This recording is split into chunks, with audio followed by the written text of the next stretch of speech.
Bueno, el tema que vamos a desarrollar es la artritis por microcristales, ¿no? Entonces, los puntos de referencia que vamos a tratar sobre este tema es acerca de las características, de los diagnósticos diferenciales y ante todo de una de las más importantes que está relacionado con la presencia de estos microcristales que se depositan a nivel articular, que es la gota, ¿no?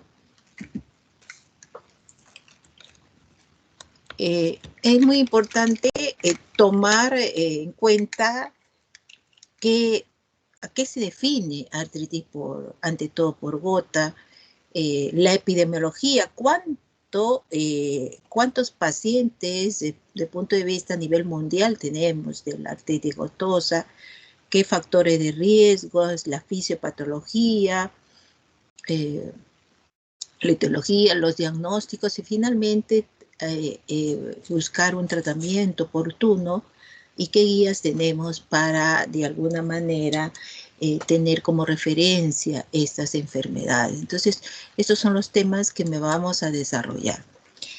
Entonces, cuando hablamos de artritis por microcristales, pues se nos viene a la cabeza siempre la artritis por urato de monosódico, que es la artritis gotosa, que lógicamente es la más frecuente. Sin embargo, no solo es la única que produce manifestaciones a nivel articulares o se presentan estos cristales a nivel de diferentes articulaciones, sino que tenemos también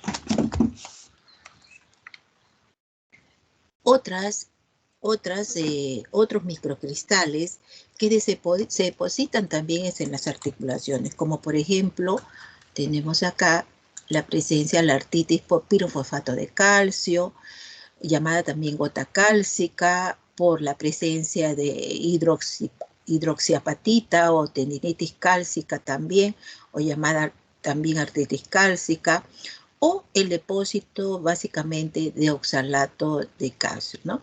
Entonces, nosotros cuando hacemos una definición por artritis por microcristales, tenemos siempre que tomar en cuenta estas cuatro microcristales que se depositan a nivel de las articulaciones. No es fácil también, de alguna manera, rápidamente hacer un diagnóstico de presunción al inicio de cuáles son la que el paciente manifiesta estas molestias articulares. Pero definitivamente nosotros nos inclinamos por la artritis, muchas veces artritis gotosa, dependiendo de que es la más frecuente, pero ojo que cada uno tiene algunas diferencias, pequeñas diferencias con respecto a la clínica. Así tenemos, por ejemplo, que la artritis por cristales de pirofosfato de calcio usualmente es frecuente, pero en pacientes de edad avanzada, ¿no? Si bien es cierto, la de urato monosódico también lo es, pero en este rango de pirofosfato de calcio deshidratado, más frecuente se produce de un 30 al 60% en pacientes mayores de 80 años. Perdón, disculpen, ¿alguien está grabando la clase? Sí, doctora. Perfecto, me olvidé. Ya, entonces, tenemos que es más avanzado, más frecuente en pacientes por arriba de los 80 años como referencia, y cuando se presenta en menores de 50 años, vamos a tener en cuenta que podría deberse a otro proceso metabólico que estimula, lógicamente, el depósito de este pirofosfato de calcio en algunas articulaciones. Por ejemplo, tenemos el hiperparatiroidismo, el hemocromatosis, la hipofosfatemia, la hipomagnesemia, la presencia de hipotiroidismo. Son enfermedades desde el punto de vista metabólico que pudieran generar la presencia de estos depósitos. O sea, si es un paciente adulto mayor, bueno, es idiopático, que es la más frecuente. pero si se presenta en pacientes menores de 50, tenemos necesariamente que hacer este diagnóstico dependiendo de estos procesos metabólicos. Una característica muy importante es que usualmente al inicio son asintomáticos y después pueden presentarse una forma aguda, una forma crónica y simular muchas enfermedades, como la presencia de una pseudogota en caso de agudo, enfermedades crónicas degenerativas, ¿no? Y otras relacionadas con, por ejemplo, en espondilitis anquilosante o en alguna artropatía destructiva. O sea, puede simular muchas manifestaciones clínicas. Y lo que sí, el diagnóstico básico que se va a tener en cuenta de esta enfermedad es por la presencia de la luz polarizada. Ahí tenemos el microscopio polarizado, en la cual es la observación de cristales que se producen a la rotación de la luz. Por eso se denomina birrefringencia, si la luz de alguna manera tiene esa birrefringencia, lo tiene o no lo tiene. En el caso de el diagnóstico por la presencia de la birrefringencia es muy débil, a diferencia de la gota, que es fuertemente, por ejemplo, tiene birrefringencia, ¿no? Entonces es probablemente una de las de estos microcristales que la birrefringencia es fuertemente negativa ante todo en la presencia de la gota, ¿no? Que difiere del resto, ¿no? Que es débil, no tiene o fuertemente positiva en la de presencia por ácido úrico es fuertemente negativa, que es una distensión de las otras patologías.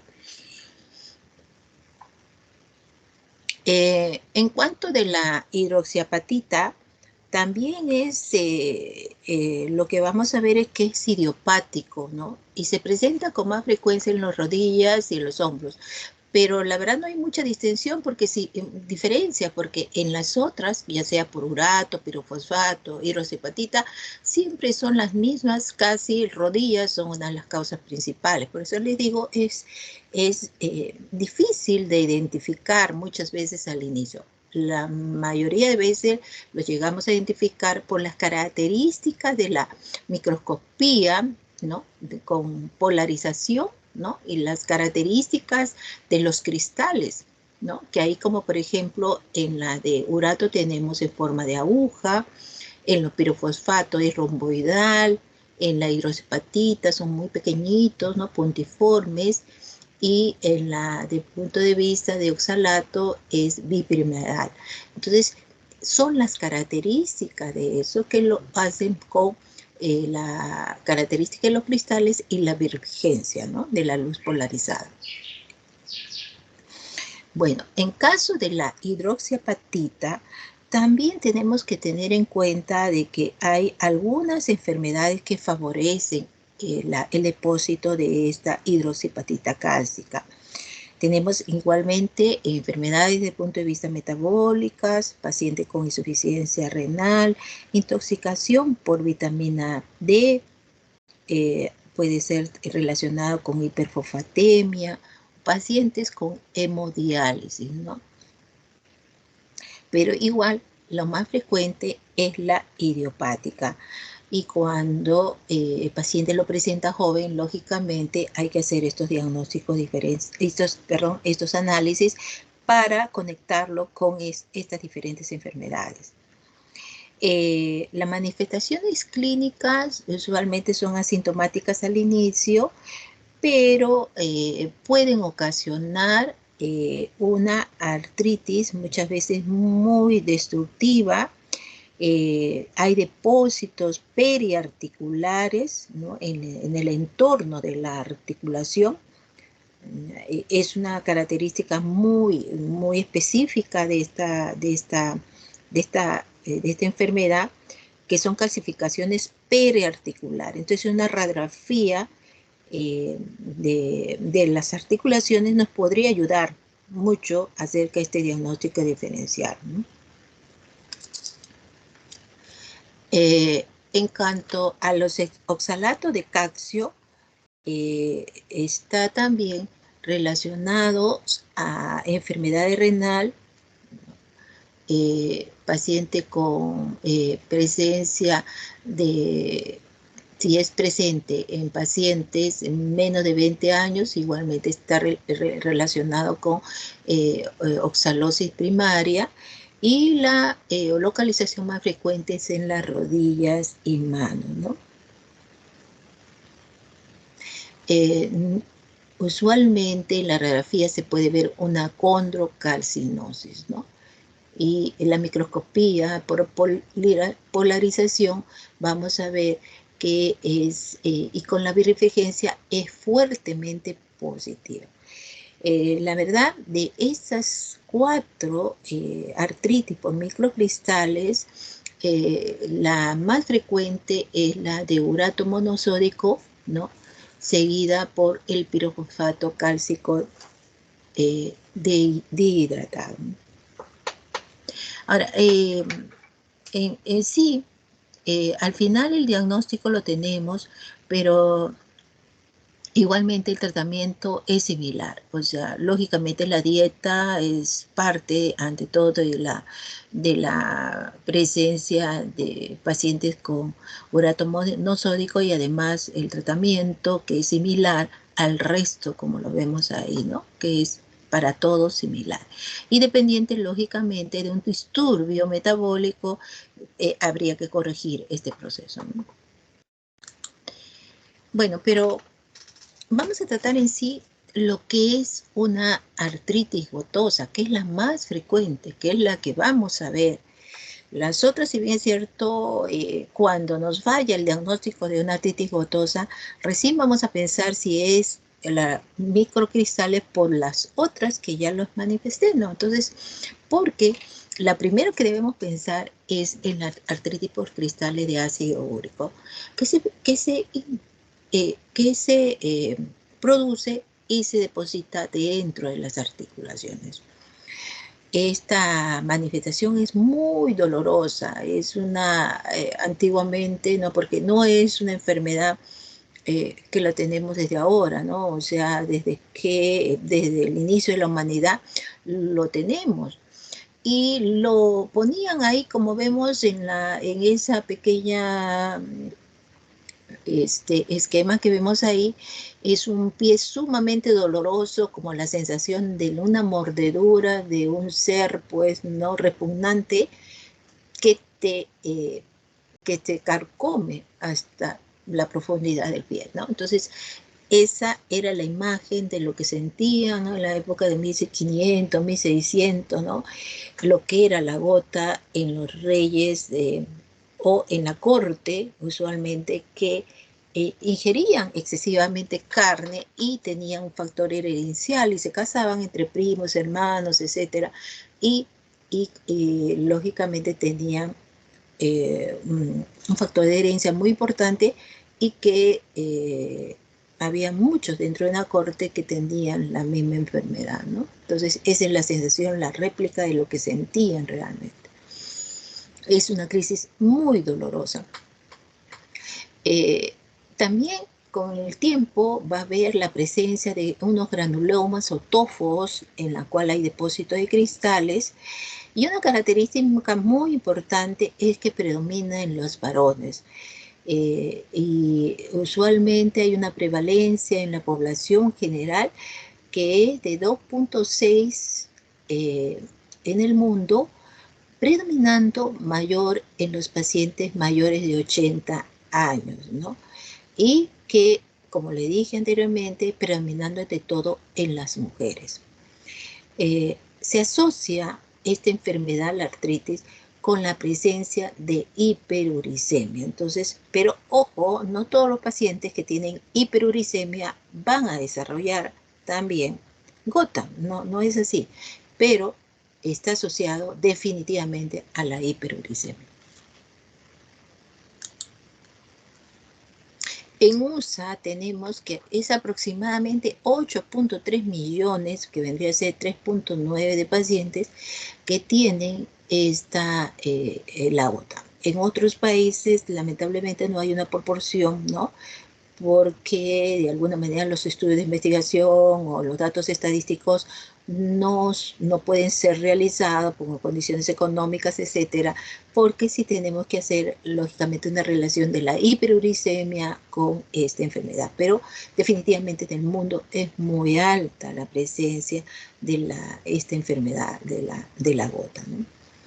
Pero también hay que, los últimos estudios se han demostrado que tienen una relación muy alta con procesos de riesgo cardiovascular. El que tiene gota tiene riesgo cardiovascular también, o sea, mayor incidentes cerebrovasculares o mayor proceso de infartos miocárdicos agudos, ¿no? Insuficiencias coronarias agudas.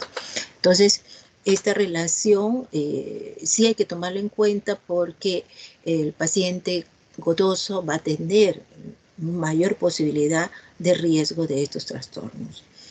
Y también la obesidad. O sea, la unión con esta enfermedad, hay factores de alto riesgo con estas enfermedades. Ahora, una consulta. Dime. Cuando dice asociado con hiperuricemia, ¿es lo mismo que uremia, doctora? O sea,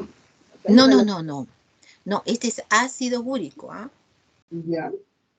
Ácido úrico, no estamos hablando de trastornos urémicos, no, este es ácido úrico, relacionado con las purinas. ¿Ya? Muy bien. Entonces, ¿cuál es nuestra obligación? Estamos hablando de cómo identificar adecuadamente un paciente con gota, ¿no? Identificar un paciente con gota. O sea, esa es nuestra obligación desde el punto de vista clínico. Realizar un adecuado tratamiento farmacológico y no farmacológico de un paciente con gota y, lógicamente, realizar los diagnósticos diferenciales de acuerdo a las características del líquido sinovial. Pero ya vamos a ver que el líquido sinovial, si bien es cierto, es muy importante, ¿no? La presencia de... Sin embargo, este líquido no necesariamente va a ser una prueba definitiva para nuestro diagnóstico. Lo vamos a realizar cuando tengamos una duda de nuestra suposición diagnóstica.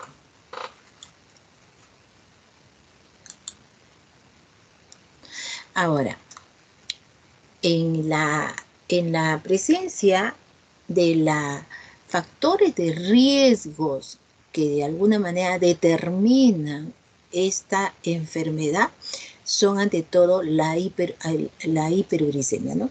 Tenemos ahí cuáles son, o sea, la presencia de incremento de ácido úrico, la hiperuricemia, que puede estar generado por la presencia de alcohol o excesos de alimentos. Como sabemos, el ácido úrico es producto de la degradación de las purinas, ¿cierto?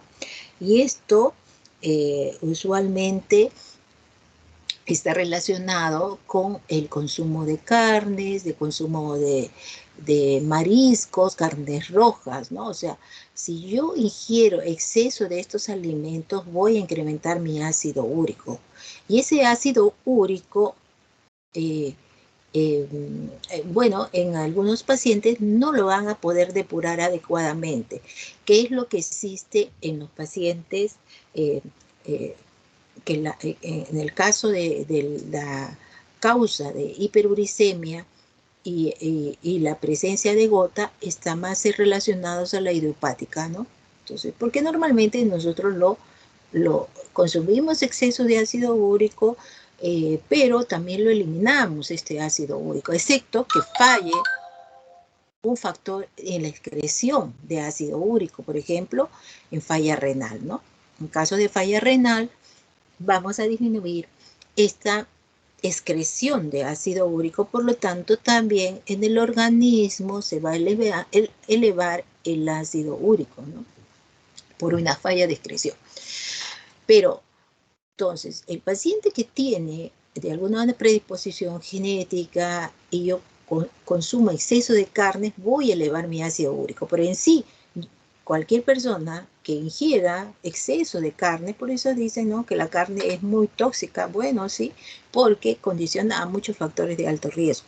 Entonces, vamos a incrementar, lógicamente, este ácido úrico que es producto de la degradación de las purinas o y relacionado con la muerte celular también y la presencia de esta elevación.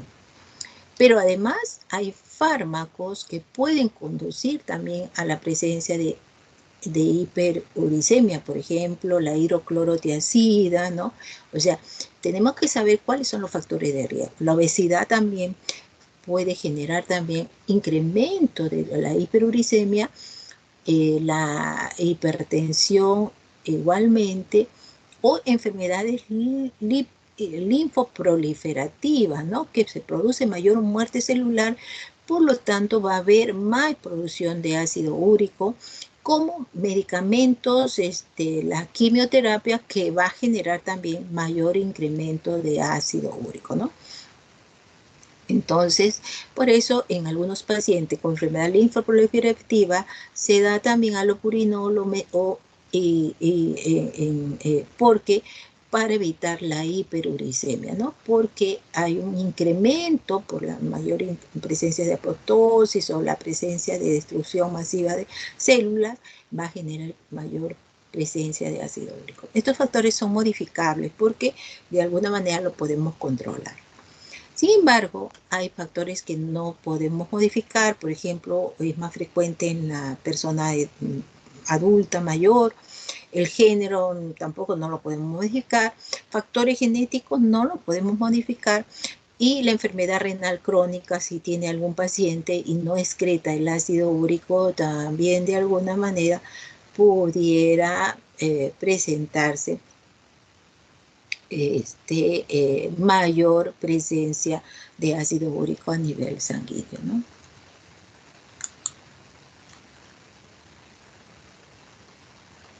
Entonces, como habíamos dicho, pues el ácido úrico es el producto final del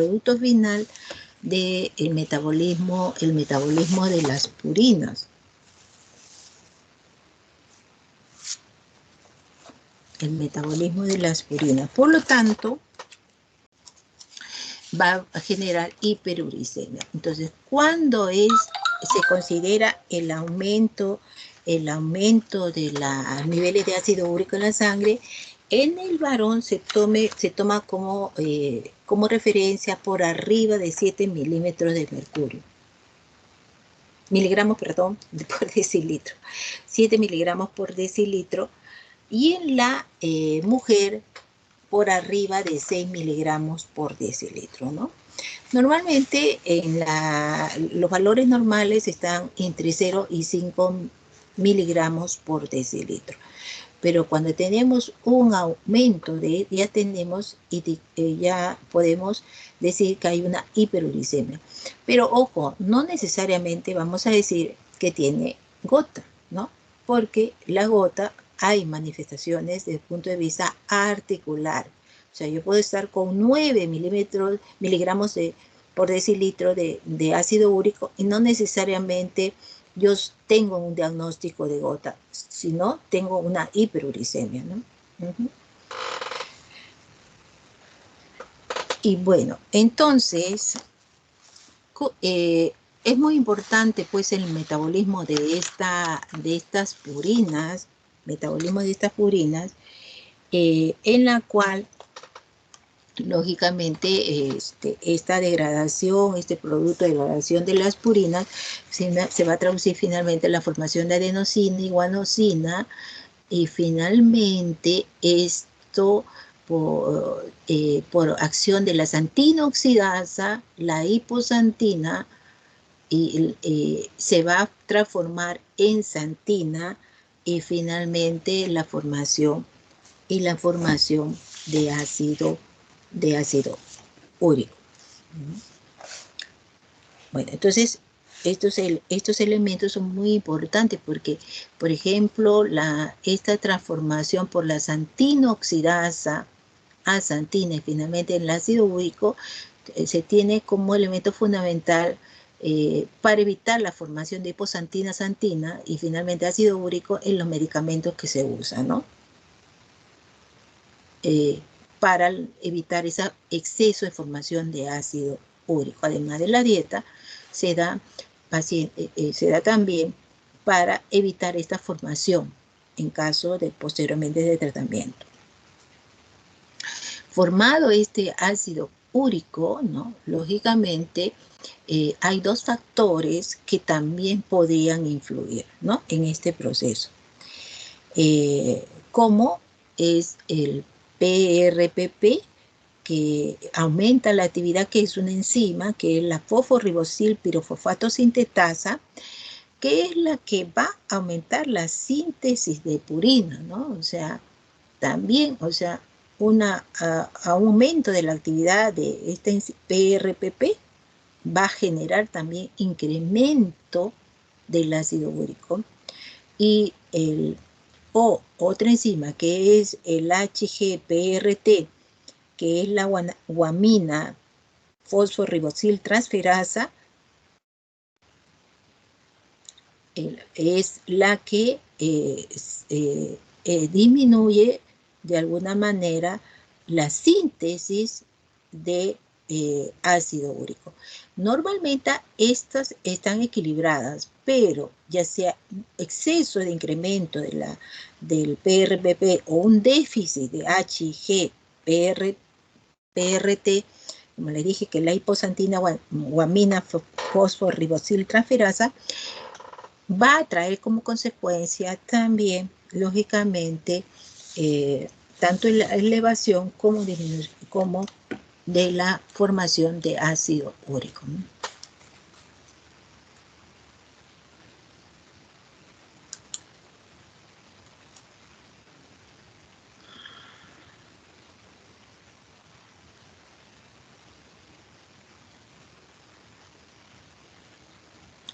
Entonces, cuando vemos cómo es la fisiopatología de la gota, vamos a ver cómo esta precipitación de los cristales de urato van a depositarse en las articulaciones. Estos son fagocitados por los macrófagos y va a inducir a la liberación de interleuquinas, ¿no? Ante todo interleuquina 1, o va a comenzar a formarse la presencia de un proceso inflamatorio en la zona localizada de estos depósitos y progresivamente a la formación de tofos, como esta liberación de interleuquinas va a generar mayor quimiotaxis de los neutrófilos como activación del complemento, ¿no? Y esto, de alguna manera, va a generar mayor fagocitosis de estos cristales, fagocitosis de los cristales por los neutrófilos, y finalmente puede haber inclusive lisis de los neutrófilos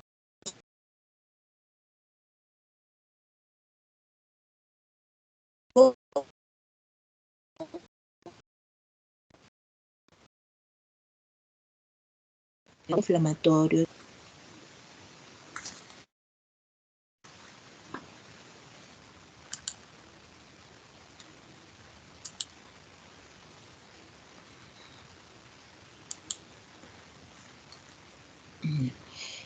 Entonces vamos a ver pues finalmente que hay una liberación también de los linfocitos B4 y la presencia de liberación de prostaglandinas y radicales libres que finalmente van a completar el cuadro inflamatorio tisular, ¿no? Que como lo vemos ahí, con las características dolor, hinchazón, edema, ¿no?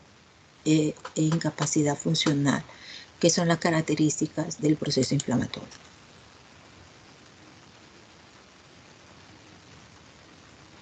Bueno, entonces, ¿cuáles son las causas y etiologías de la hiperuricemia, no? Como les ya dije, uno puede estar relacionado con una mayor síntesis de ácido úrico, ¿no? Por ejemplo, el aumento, el recambio, muerte celular aumentado, ¿no? Por ejemplo, en los procesos linfoproliferativos, en hemólisis, en rhabdomiolisis, en la quimioterapia, enfermedad de Payet.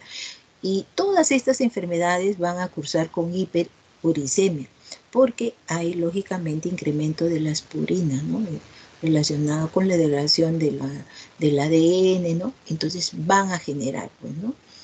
Y por eso en muchos de estos tratamientos se va a dar como tratamiento disminuir, pues, lógicamente el ácido úrico que al final puede generar presencia de estos depósitos en las articulaciones, como también a nivel renal, ¿no? Entonces es sumamente dañino, ¿no? Este incremento del ácido úrico. Otra de las causas de síntesis de ácido aumentado es la dieta, ¿no? Carnes rojas, pescados, mariscos, ¿no? Son los que usualmente tienen mayor presencia de ácido úrico. O defectos hereditarios, aumento en la actividad del PRPP o déficit del HGPRT, que lo había mencionado. Y otro trastorno muy importante también es que está relacionado es la obesidad. El alcohol también puede producir una síntesis de ácido úrico aumentado. Sin embargo, tenemos también, o sea, hay presencia de ácido úrico, pero se excreta, hay disminución de la excreción, ¿no? Por ejemplo, aumento en caso de el aumento de absorción renal por el uso de diuréticos, diabetes insípida, ¿no?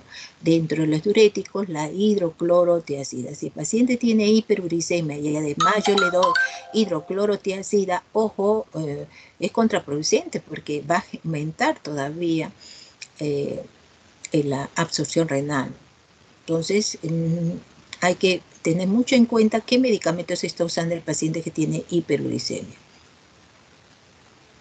En pacientes que hay una disminución de la secreción renal, por ejemplo, en cetoacidosis diabética, acidosis láctica y también el ácido acetil salicílico.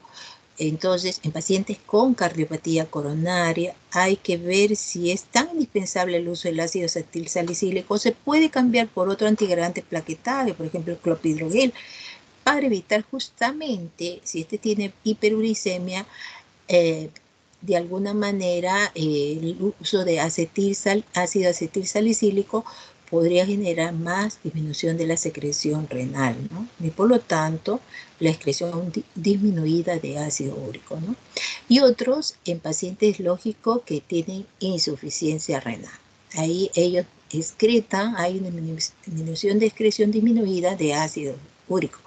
Entonces, estos pacientes realmente hay que cuidarlos mucho con la ingesta, lógicamente, de carnes, pero de por sí ya tienen una excreción disminuida de ácido úrico, ¿no?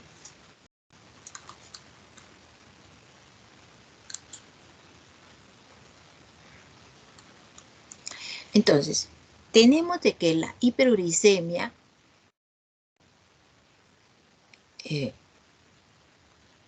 vamos a ver que el 10% de pacientes al menos una vez en su vida han tenido hiperuricemia. O sea, pero no estoy hablando de gota, ¿no? Sino de hiperuricemia. De repente yo me tomo ahorita y tengo 7, pero esto no me define necesariamente que yo tenga gota, ¿no? Pero ya lo tengo, o sea, tengo que tener muy en cuenta de que, bueno, en el trayecto de mi vida podría aparecer una artritis gotosa, pero no necesariamente. Si el paciente que tiene por arriba de 7 a 8 miligramos en forma persistente, solo el 3% evoluciona a gota. Entonces no es que todos, ¿no?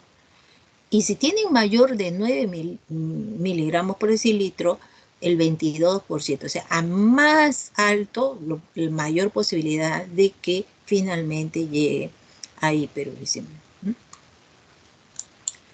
Y, lógicamente, a la enfermedad que es la gota. Entonces, vamos a tener una evolución de la gota, como es su estado asintomático, ¿no? En el caso de que ahorita yo a un paciente le tomo y tiene hiperuricemia, pero de repente está relacionado con un proceso mieloproliferativo. No necesariamente ese paciente va a ser, pero tiene hiperuricemia, nada más, ¿no? Tiene hiperuricemia. O el paciente con insuficiencia renal que también tiene hiperuricemia, pero no necesariamente va a tener gota, ¿no? Entonces es por la excreción. Entonces es una hiperuricemia asintomática, ¿no? Pero pasa el tiempo y este paciente, ya hemos dicho que algunos factores genéticos intervienen porque la idiopática es la causa más frecuente, como habíamos visto. Entonces ya hace una artritis gotosa, ¿no? Hace un episodio muy agudo, muy doloroso, porque los primeros episodios son los más terribles, ¿no? Y que se autolimita y remiten espontáneamente, ¿no? Esa es la característica. Y puede estar hasta un promedio de 2 años a más, sin ningún episodio. O sea, aparece, ¿no? Espontáneamente, entre comillas, y desaparece. Esa es la artritis gotosa aguda. Hay una gota intercrítica, de repente la descubrí y yo la relacioné y ya sé que fue una artritis gotosa, ¿no? Y viene una etapa de gota intercrítica, en la cual es meses o años asintomática, ¿no? Eso puede suceder porque a veces en el primer episodio, de repente alguien pensó que es una celulitis o un traumatismo, ¿no? Y le da antibióticos antiinflamatorios y el paciente mejora, lógicamente, por el uso de antiinflamatorios. Entonces, no se diagnosticó, ¿no? Entonces, hay unos que sí se le diagnostica y ya se le da tratamiento, lógicamente, para evitar ese incremento del ácido úrico, que es la causal de que produzca artritis. Pero igual, sea uno o el otro, va a tener una etapa intercrítica, que es meses o años, ¿no? Y hasta nuevamente iniciar el proceso, bueno, intermitente de cuadros dolorosos, que es la gotatofasia crónica, ¿no? Que es más de 10 años de evolución y la presencia del TOFO.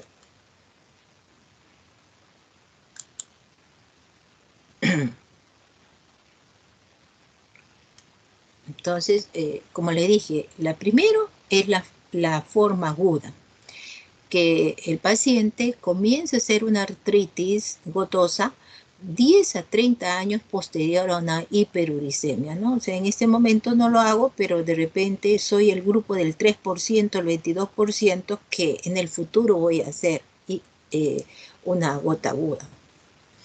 La causa es idiopática, ¿no? Idiopática, o sea, no es por insuficiencia, por ingesta. Bueno, sí es un factor que me va a desencadenar, ¿no? O sea, si yo tengo factores genéticos y comienzo a comer carne, voy a hacer mi gota de repente más tempranamente.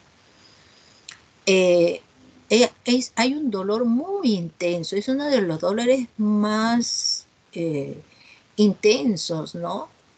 Que muchas veces induce a irse inmediatamente a un centro de atención o a emergencia, porque realmente es un dolor al inicio, un dolor intenso, muy intenso. Puede haber un eritema en las partes blandas, ¿no? El entorno de las articulaciones. Y el dolor, como les digo, es muy agudo, de 8 a 12 horas. Puede ser metacarpofalángica, usualmente la metatarsofalangica mayormente, la más frecuente, a la que se denomina podagra, ¿no? El dedo gordo, hay un proceso inflamatorio y si uno lo dice, bueno, usted qué edad tiene, es varón, tiene 60 y tantos años, 80, yo ya voy inclinando mi balanza a la posibilidad de mi diagnóstico, ¿no? Porque es muy frecuente esta manifestación, ¿no?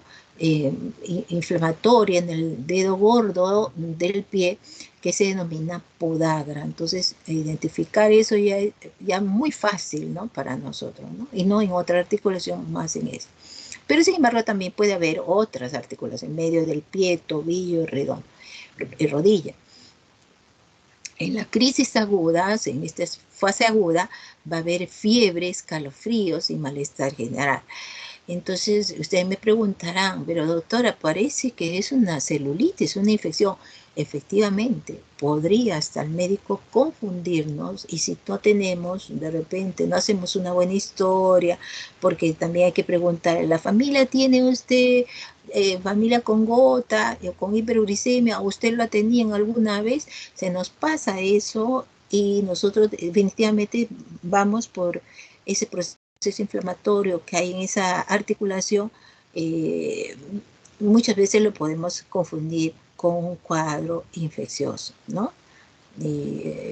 Y la verdad no lo es, ¿no? Todo es producto de este cuadro de una... Yo, la verdad, en una oportunidad sí me confundí mucho, ¿no? Porque sí, mi suegro tenía, le falleció, gota, pero en una de esas, yo la verdad en mis pacientes en Lima nunca había visto un proceso inflamatorio a nivel del codo con acompañamiento de partes blandas, sumamente doloroso y con hinchazón y fiebre, ¿no? Y bueno, la evolución me dijo que todo era una gota, ¿no? No, nunca había visto así, la verdad, pero sí me hizo pensar que era una celulitis, además, pero no lo era, o sea, con el uso. Entonces, puede confundir, o sea, tranquilamente, ¿no? Pero se resuelve espontáneamente de 1 a 2 semanas o con tratamiento, lógicamente, pero de por sí puede, porque hay un proceso inflamatorio inicial, ¿no? Que se produce, ¿no? Por activación de los macrófagos y todo. Y después también hay una que impide esta reacción inflamatoria, ¿no? El mismo organismo y apaga este proceso, ¿no? O sea, puede resolverse espontáneamente, a veces sin tratamiento, ¿no? Entonces, pero con el tiempo puede haber ataques más frecuentes, ¿no? Pero menos agudos, más duraderos y comienza a involucrar más articulaciones, ¿no? Y tenemos el periodo intercrítico, usualmente es asintomático, o sea, el paciente tuvo un primer episodio, de repente nadie lo diagnosticó, es un paciente en provincia, y 2 años tranquilo, ¿no? Y él dijo, me choqué por ahí, se me inflamó, tuve un golpe, ¿no? Una, un proceso infeccioso, ¿no? Me lavé con algo y pasó, ¿no? Entonces, y hay una etapa asintomática, ¿no?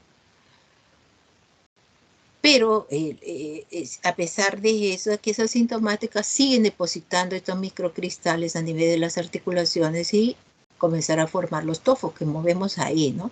Son como granulomas en las regiones articulares, en los codos, ahí vemos en las manos, en la oreja, ¿no? Que eso nos hace mayor posibilidad de hacer un diagnóstico también, pero ya es una etapa tardía de la enfermedad, esto no se ve en la etapa aguda, ¿no? Esto es parte evolutiva, porque se va después de los 10 años la aparición de estos pequeños, de estas granulomas, ¿no? Lo más frecuente es en el codo, ¿no? Miren que es grande, protuberante, ¿no? Molestoso, pero hay, no siempre va a doler, ¿no? Pero sí no es estético, ¿no? Un tremendo topo. Entonces, eso es lo que vamos a ver en el periodo intercrítico.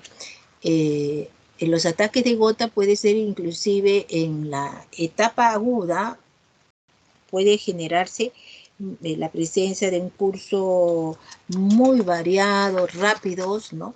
Rápidos, y posteriormente, lógicamente, es importante ver las características del líquido sinovial. Pero ojo, puede haber ataques con ácido úrico sérico normal. Entonces, de repente yo sé que tiene gota el paciente porque lo he ido chequeando y tenía hiperuricemia, después hace un cuadro gotoso agudo y posteriormente lo he visto en varias oportunidades por recrudecimiento de la enfermedad por una etapa inflamatoria, pero en una de esas le tomo una muestra y con una crisis aguda y su ácido úrico es normal. Entonces digo, eso no es, no, sí hay casos en la cual en los ataques agudos puede tener que el ácido úrico esté normal a nivel sanguíneo, pero eso no significa que hay cristales de depósitos inflamando las articulaciones, ¿no? O sea que no hay que de alguna manera excluir que este paciente no esté relacionado la hiperuricemia con el cuadro inflamatorio articular agudo que se está presentando o intermitente, ¿no? O sea que no puede engañarnos, ¿no? Esta situación. Doctora, dime. hacer una consulta con respecto a este periodo intercrítico. Este tofo que se está formando, ¿se puede reducir? No, ya no se reduce, ¿no? Porque son depósitos, ya son como masas con cristales adentro y ya muy organizados, ¿no? No se reducen. Todo lo contrario, van creciendo dependiendo si el paciente no tiene control, ¿no? No se reduce. En caso de la artritis, o sea, el proceso inflamatorio agudo, al inicio sí, eso sí, pero estos depósitos constantes, continuos, no. Si el paciente llegamos a controlar la enfermedad y disminuimos ese ácido úrico a nivel sanguíneo, no tiene por qué haber mayor cristal, pero lo que llegan a estos tofos es que nunca controlaron el ácido úrico, ¿sí? O sea, esto va a depender del paciente, ¿no? O sea, el paciente sigue comiendo carne, no basta solo el medicamento, ¿no? Entonces está haciendo desarreglos y esto va a continuar, ¿no? Formándose por exceso, pues, ¿no? Bueno, entonces tenemos de las manifestaciones, ¿sí? Bueno, entonces tenemos que manifestaciones clínicas, tenemos la hiperuricemia, que puede ser asintomática, como le dije. ¿Cuáles son las formas de hiperuricemia? Puede ser asintomática, ¿no? O sea, no necesariamente gota. Una ya con artritis gotosa, o sea, ya que tengo hiperuricemia y hago mi cuadro inflamatorio articular. Y puede ser una forma aguda, la del inicio, es una muy intenso este dolor, o una gota crónica, que usualmente la gota crónica ya no es una articulación, sino poliarticular, ¿no? Al inicio sí es una sola articulación y por eso engaña más, ¿no? La primer inicio, descubrirlo, se hace un poquito más difícil, ¿no? Pero si es una buena historia, rápido lo hacemos, ¿no? El detalle es el historiador que haga esta historia, que busque los antecedentes, que sea varón, entonces que tenga una mente que pueda construir ese diagnóstico, ¿no? Pues es muy importante usted, ¿no? Construir ese diagnóstico, depende de los antecedentes, porque en la gota crónica ya es más poliarticular. Tenemos también la presencia de las formas. Una nefropatía gotosa es un paciente que ya de alguna manera tiene, ¿no?, gota, y que se puede ocasionar lesiones a nivel renal, ¿no? o puede formarse también cálculos a nivel renales o depositarse microcristales a nivel del intersticio, ¿no? Entonces ahí tenemos nefropatía aguda por cristales en los túbulos colectores. O sea, hay diferentes formas de complicaciones que podían producirse a nivel renal, ¿no? Entonces, sí es muy importante cuál es el significado, ¿no?, de la hiperuricemia y algunas manifestaciones que podía tener, ¿no?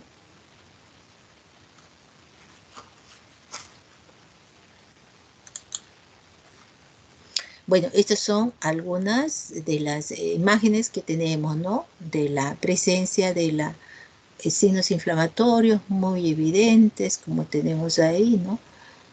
Hay algunos inclusive con compromiso en muchas articulaciones, ¿no? Ante todo, vamos a ver en el pie, ¿no? La presencia de tofos, ya lo hemos visto, ¿no? Articulaciones en las manos también, como vamos a ver, ¿no? Y algunos trastornos renales que podían estar relacionados con la nefrolitiasis, nefropatía por urato o la presencia de nefropatía de ácido úrico a nivel intersticial también tenemos, ¿no?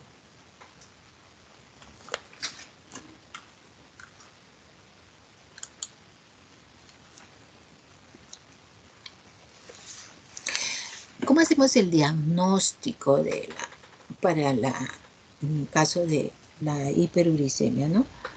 En caso, perdón, de artritis gotosa. Uno, el ácido úrico, ¿no? Ver los niveles y esto nos ayuda, porque si el paciente tiene una artritis gotosa, la correlación de incremento del ácido úrico y el primer episodio, ¿no? Siempre, de alguna manera, tenemos que hacerlo el ácido úrico, ¿no? Y también podemos dosar orina en 24 horas y dosar ácido úrico, ¿no? Pero ante todo, el valor ante todo es sérico, ¿no? En el ataque agudo puede haber gran leucocitosis, ¿no? Y eso, por eso le digo que puede confundir. Puede tener 16.000, 15.000 de leucocitos con incremento en la velocidad de sedimentación y con el PCR, ¿no? Entonces, es dentro de los análisis que podemos pedir, son los leucocitos y el PCR y la velocidad de sedimentación.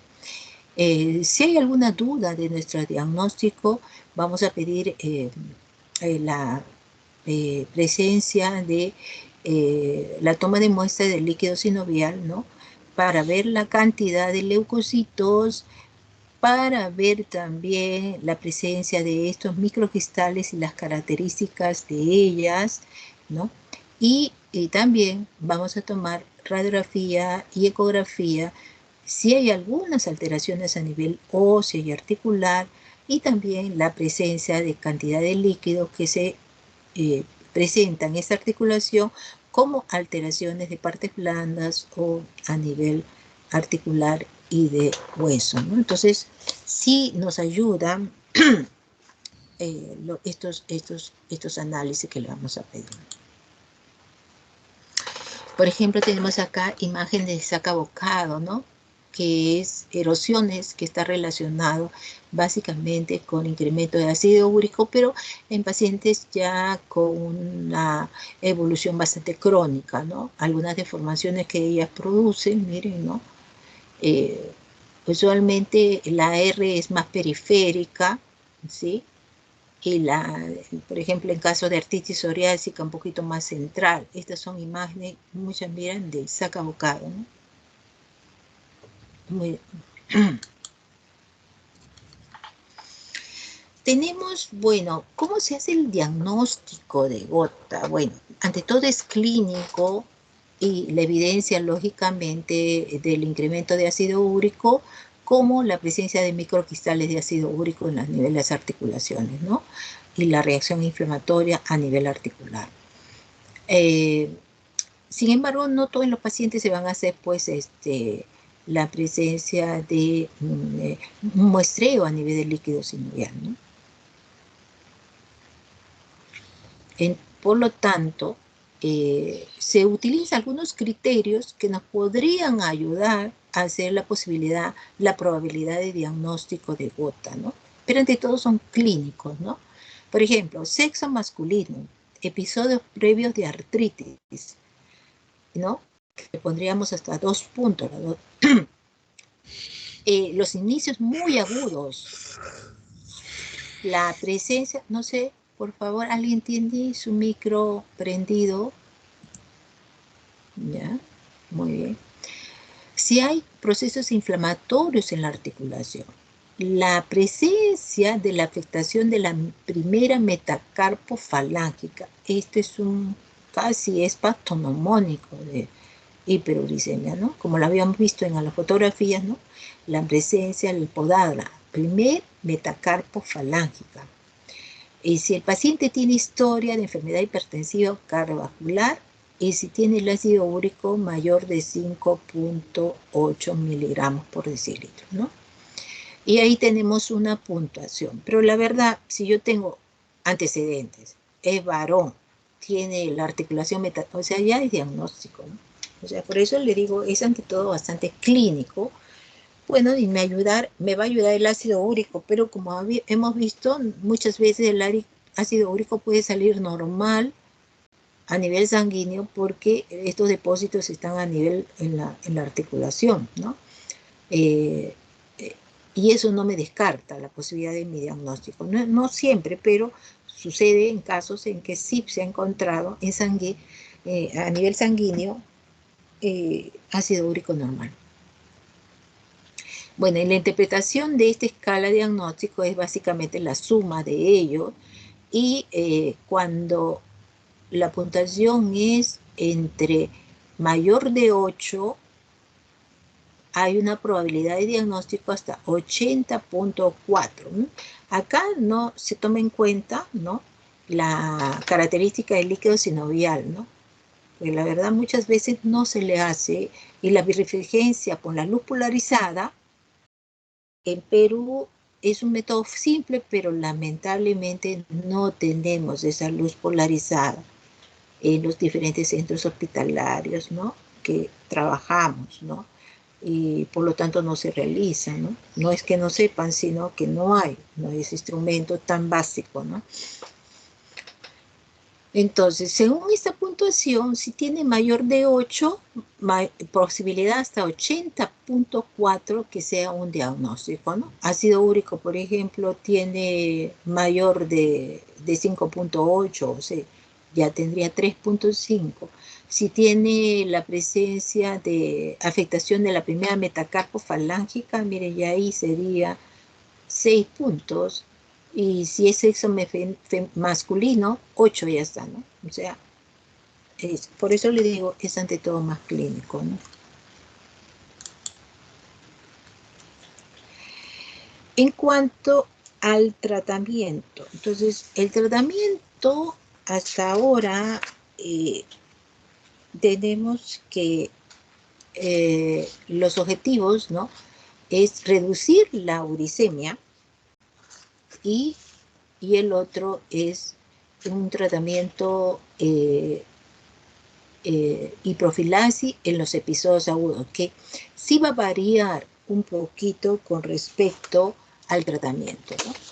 ¿Cuáles son los medicamentos que usamos para reducir la uricemia? Son ante todo los inhibidores de la xantina oxidasa, que ya habíamos visto que interviene por la formación del ácido úrico. Entonces, inhibir esta xantina oxidasa, y los medicamentos que usamos son ante todo el allopurinol y el febuxostat, ¿no? Son inhibidores de la xantina oxidasa. El allopurinol se da entre un promedio de 100 a 300 miligramos al día, ¿eh? Y se va aumentando conforme, ¿no?, controlemos el ácido úrico a nivel sanguíneo, ¿no? Promedio es de 100 a 300 miligramos al día. Y es un producto muy básico, muy cómodo, y todo el mundo lo tiene, en todos los centros hospitalarios lo tiene, entonces es fundamental. Y el otro inhibidor de la santiinoxidasa es el Febusostan. El Febusostan, que se da un promedio de 40 miligramos al día. Pero, ojo, este es un producto un poquito más costoso, sin embargo, se ha relacionado con mayor posibilidad de eventos coronarios. Entonces, si el paciente ya de por sí tiene un evento coronario, es mejor no usarlo. Es preferible el uso de halopurinol, ¿no? Entonces, sigue siendo el halopurinol estrella desde el punto de vista de inhibidor de la santiinoxidasa, siendo un medicamento tan antiguo y bastante beneficioso para disminuir el ácido úrico. Pero ojo, antes del tratamiento objetivo es la dieta del paciente, ¿no? Disminuir todos los elementos que tengan, pues lógicamente, purinas, y dentro de ellos las carnes, ¿no? Que tanto le guste, el vino, son muy difíciles de que el paciente lo entienda, pero él mismo se va a dar cuenta de que después de una ingesta de carnes rojas, él va a presentar un cuadro doloroso a nivel articular, ¿no? Pero lamentablemente muchas veces no hacen caso. Y tenemos los uricosúricos, ¿no? Uricosúricos. Tenemos ahí, elimina, ¿no?, el ácido úrico a nivel renal. El benzbromarona y el lesinurab, ¿no? Son los dos medicamentos que se usan en la cual no se debe usar entre todo el benzbromarona en caso de insuficiencia renal, ¿no? Y tampoco no en nefrolitiasis, ¿no? Se usa en menos de 600 miligramos al día, ¿no?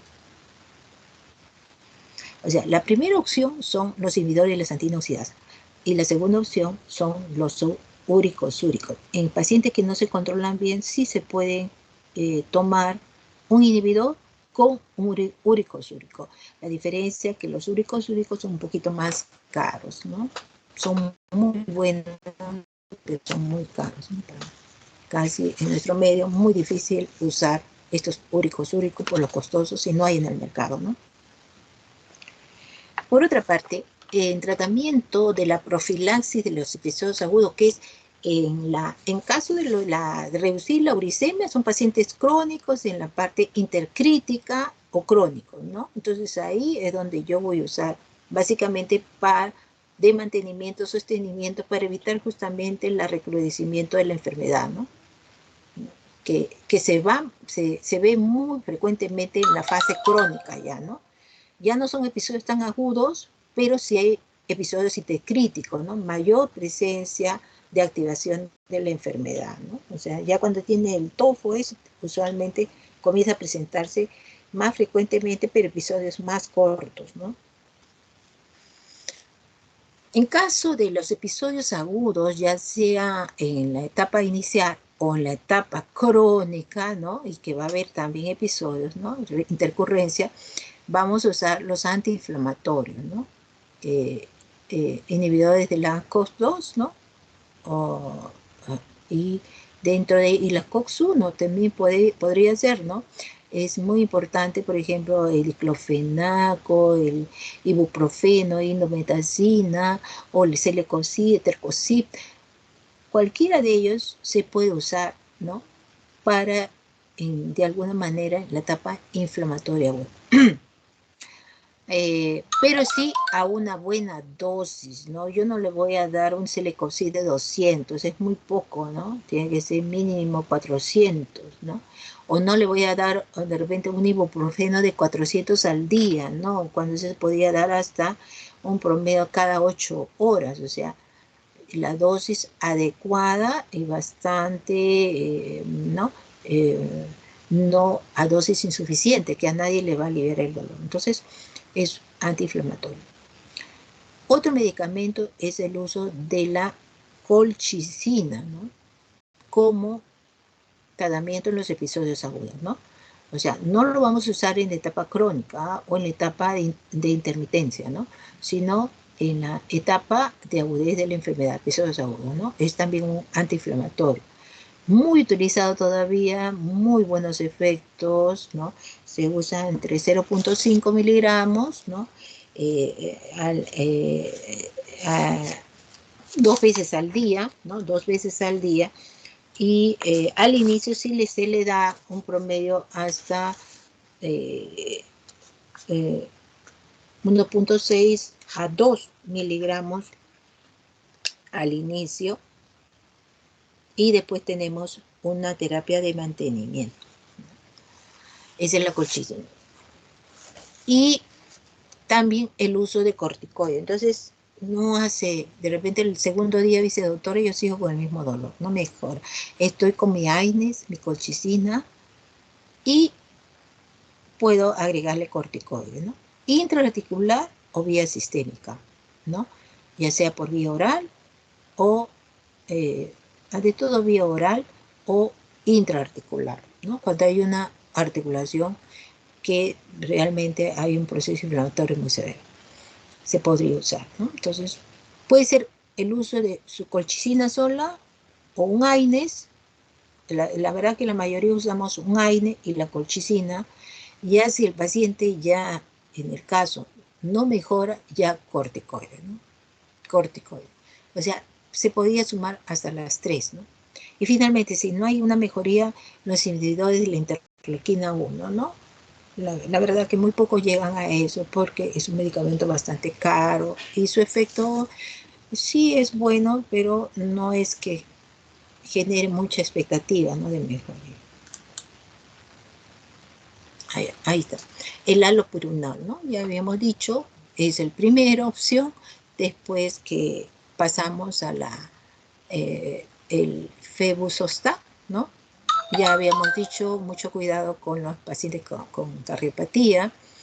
Y otro, si no se controla, mirar algunos uricosúricos, ¿no? Dentro de ella la besobrommarona, ¿no? Pero mucho cuidado con la insuficiencia renal, como lo habíamos mencionado, ¿no?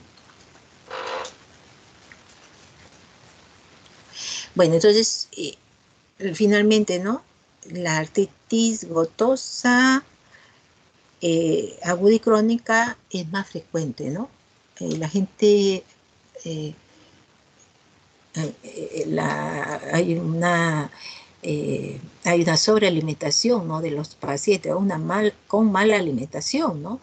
La obesidad, el exceso de carne, todo, ¿no? La rica comida, y que yo también estoy a favor de una buena comida, pero hay que cuidarse, ¿no? Hay que cuidarse con algunas ingestas excesivas, más aún si no se tiene algunos antecedentes importantísimos, ¿no? Entonces sí hay que tener cuidado con esa artritis gotosa, ¿no? Y el control de esta enfermedad. Produce mucha inflamación, crisis dolorosas, ¿no?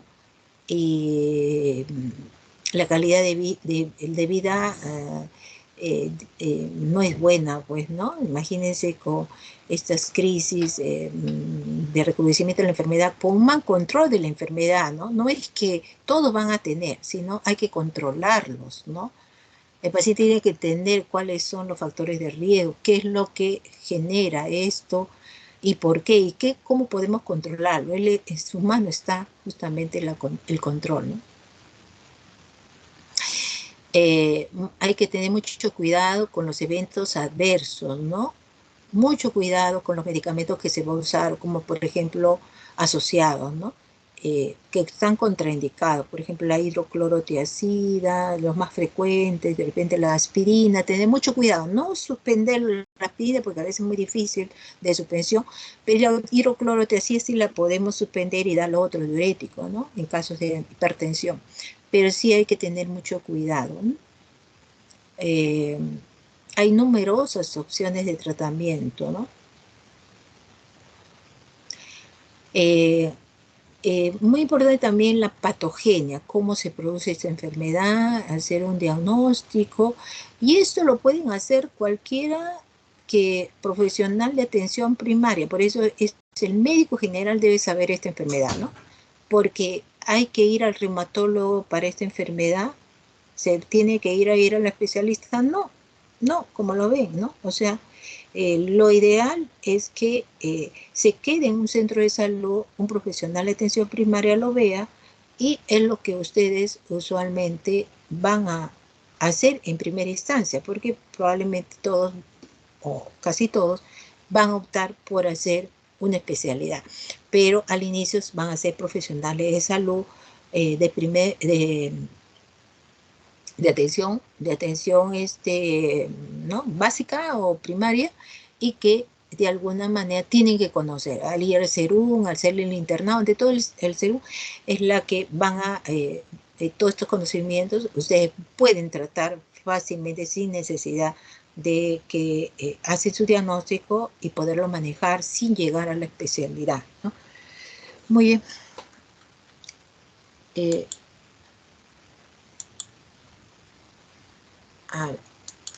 ¿Alguna pregunta, chicos?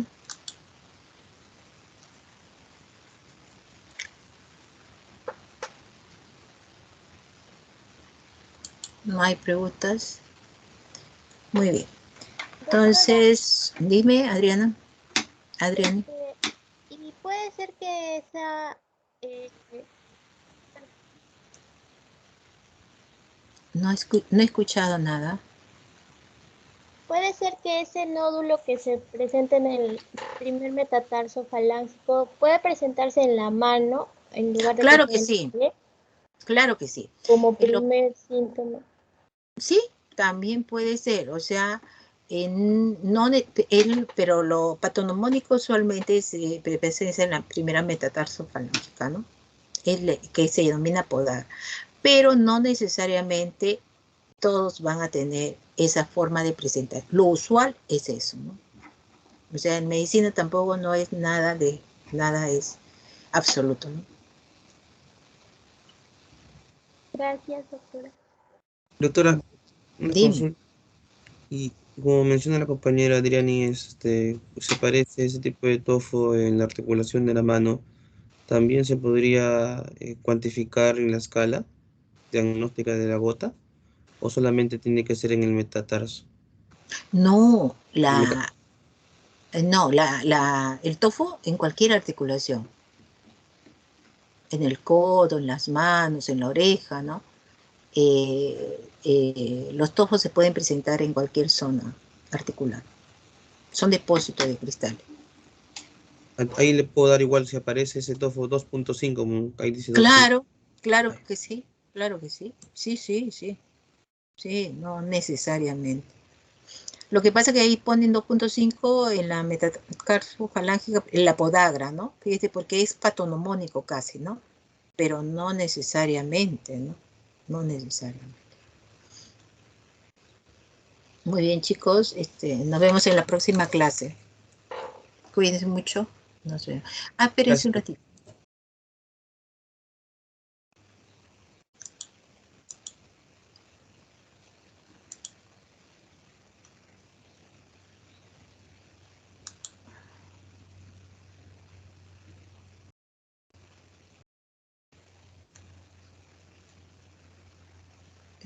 Un momentito, por favor.